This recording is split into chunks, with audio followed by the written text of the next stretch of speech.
सकते हैं। जिसका जिसका नेचर है, जिसकी जैसी आइडियोलॉजी है, मनु की आइडियोलॉजी हमेशा गैर बराबरी की रही है, अत्याचार की रही है, तो उनके द्वारा मानने वाले लोग क्या करेंगे? गोडसे को मानने वाले लोग क्या करेंगे? बिल्कुल सही। सावरकर को मानने वाले लोग क्या करेंगे? गोल को मानने वाले लोग क्या करेंगे? लेकिन सत्ता में तो ये लोग हावी है ना अभी। अभी तो मैं कह रहा हूँ।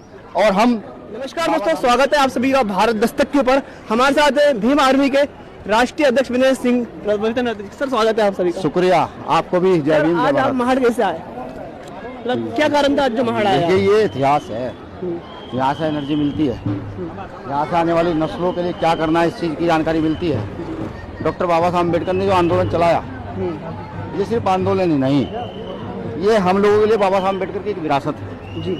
विरासत पर आकर नमन करना, उसके दर्शन करना और उस संघर्ष को याद करना, ये प्रत्येक अम्बेडकरवादी की जिम्मेदारी है। आज भी कई यूपी हो, बिहार हो या महाराष्ट्र जातिवाद थमने का नाम नहीं ले रहा है। लगातार एट्रोसिटीज हो रही है एससी और एसटी के ऊपर। इसके बारे में भीम आर्मी को क्या कहना है? आप राष्ट्रीय अध्यक्ष। भीम आर्मी लगातार पूरे देश में लड़ रही है जी। सामाजिक स्तर पर धीरे धीरे बहुत सारे गट, पूरे संगठन पूरे देश में काम कर रहे हैं जी। मैं आपके चैनल के माध्यम से कहना चाहता हूँ, डॉक्टर बाबा साहब अम्बेडकर की राजनीतिक विरासत वो कहीं ना कहीं धीरे धीरे अंदर से खोखली हो रही है। देखिए, प्रकृति का नियम है,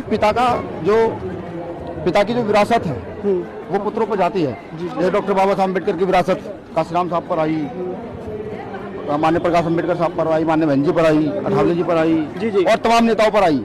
ठीक है, अब ऐसे ही उनकी विरासत भी हम लोगों के पास आई है। तो मैं उनसे हाथ जोड़ के कहता हूँ कि आप हमारे पुरख हैं, आप हमारे पिता हैं।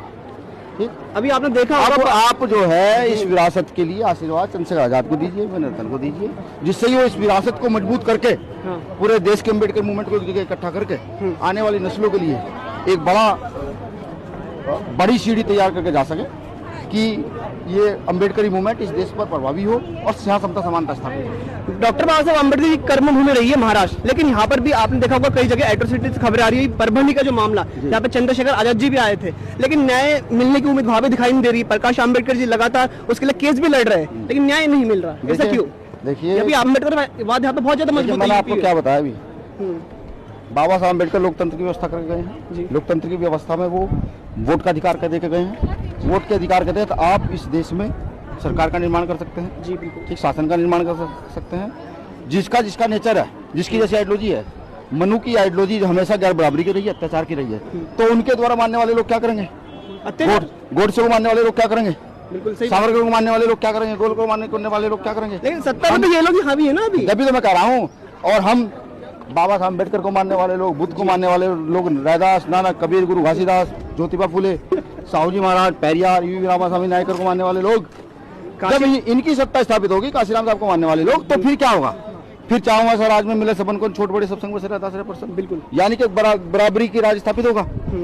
तथागत बुद्ध का जो समता समानता का मार्ग है, हिंसा का मार्ग है, शांति का मार्ग है, वो स्थापित होगा। बिल्कुल ठीक है। तो मैं आपके चैनल के माध्यम से कहना चाहता हूँ प्रत्येक अम्बेडकरवादी को, लेकिन या तो हमें ये बताया कि हमसे ज्यादा कोई काम कर रहा हो, और अगर भीम आर्मी से ज्यादा कोई काम नहीं कर रहा तो फिर हमारे कंधे को मजबूत करने का काम करें। लेकिन पहले से भी तो स्थापित पार्टियां हैं, वो बोलती कि हमने तो बहुत काम कर चुका है, तो भीम आर्मी की जरूरत क्यों पड़ेगी? या फिर आजाद समाज पार्टी की जरूरत? अगर ऐसा था तो वोट काटने वाली पार्टी है। ऐसा था तो डॉक्टर बाबा साहब अम्बेडकर आरपीआई की स्थापना करके गए थे, उसके बाद भी जो है ना पार्टी बनी। ठीक है, लड़ाई विचारधारा की, वैचारिक लड़ाई है। फुले साहब अम्बेडकर के आंदोलन को बहुत मजबूती से कौन चला रहा है? ये देखने वाले चला सब रहे हैं। ठीक है, लेकिन क्या आपको नहीं लगता कि भीम आर्मी बड़ी तेजी से पूरे देश में पैर पसार चुकी है? बिल्कुल लगता था, बिल्कुल 24 एट्रोसिटीज होती है, सबसे पहले भीम आर्मी पहले पहुंचती है, पुलिस से पहले। और आज ये भी है कि गलत करने वाला पहले सोच लेता है कि भीम आर्मी आएगी और इलाज करेगी आकर। लेकिन देखिए ना, बात यही घूम फिर के वही आ जाती है, जब तक एक नहीं होंगे, 85% समाज की तो हम बात करते हैं, लेकिन जब तक एक नहीं होंगे, चाहे अम्बेडकर जी हो, बहन जी हो, चंद्रशेखर जी, तब तक कुछ होता हुआ नजर नहीं आ रहा। अब आप समझिए ना, बहन जी और मान्य प्रकाश अम्बेडकर साहब और अब बहुत सारे नाम हैं। देखिए, ये सब हमारे पुरखे हैं। ठीक है, चंद्रशेखर आजाद इनके बच्चे हैं। ठीक है, मैंने वो बात की ना भाई। अब जो है इन सबको विरासत के आधार पर चंद्रशेखर आजाद, क्योंकि चंद्रशेखर भाई जो है वो बाबा साहब अम्बेडकर के वैचारिक पुत्रों में से हैं। आज बाबा साहब अम्बेडकर का आंदोलन बड़ी मजबूती से चला रहे हैं, तो अब हमारे पिताओं का, हमारी बुआ का, इन सबका फर्ज बनता है कि चंद्रशेखर आजाद के कंधे को मजबूत करो, उसे कहें बेटा ले, ये हमारे पास अपना ये एक्सपीरियंस है, इसको भी तू ले और इस लड़ाई को मजबूत कर पूरे देश के अंदर। ठीक है। तो हमारे साथ विनय रतन जी थे, जो भी राष्ट्रीय अध्यक्ष भीम आर्मी के। इनका ये कहना था। आपका क्या ओपिनियन है इस बारे में नीचे कमेंट जरूर करिएगा। वीडियो को लाइक, शेयर और चैनल को सब्सक्राइब करना बिल्कुल भी ना भूलें।